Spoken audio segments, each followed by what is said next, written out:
तोरे प्यार के पागलपन सा बन गेली हो शराबी गे। छूटल माई बाप रहे हमरा में कौन खराबी गे, में कौन खराबी गे। तोरे प्यार के पागलपन सा बन गेली हो शराबी गे। छूटल माई बाप रहे हमरा में कौन खराबी गे। पहले तू कहे छलही बाबू सोना, पहले तू कहे छलही बाबू सोना, बाबू सोना। बसल छलही दिल में बन का सुगा जना, बुझ नहीं सकलियो एक दिन उड़ जे भी एना।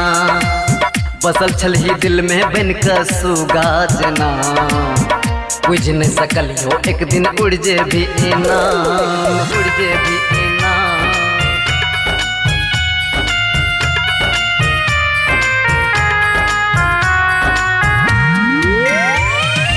अभी आप सुन रहे हैं मनोज माया को। सुखीपुर बाजार।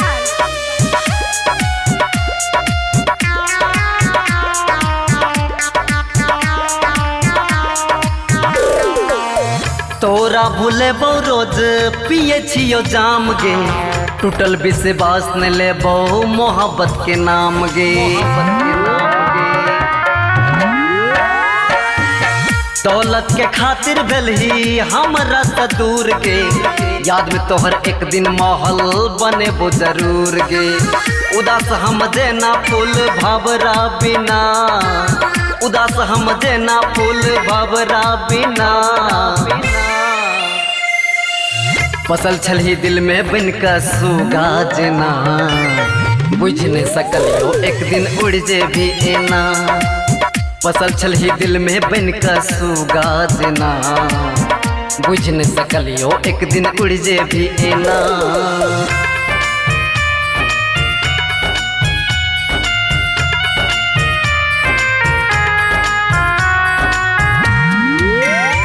अभी आप सुन रहे हैं मनोज माया को।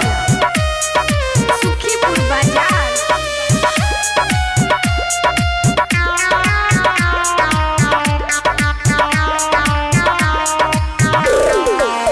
अपनों से बेसी छलही दिल के करीब गे। छोड़ ले तू साथ बुझले हमरा गरीब गे, गरीब गे।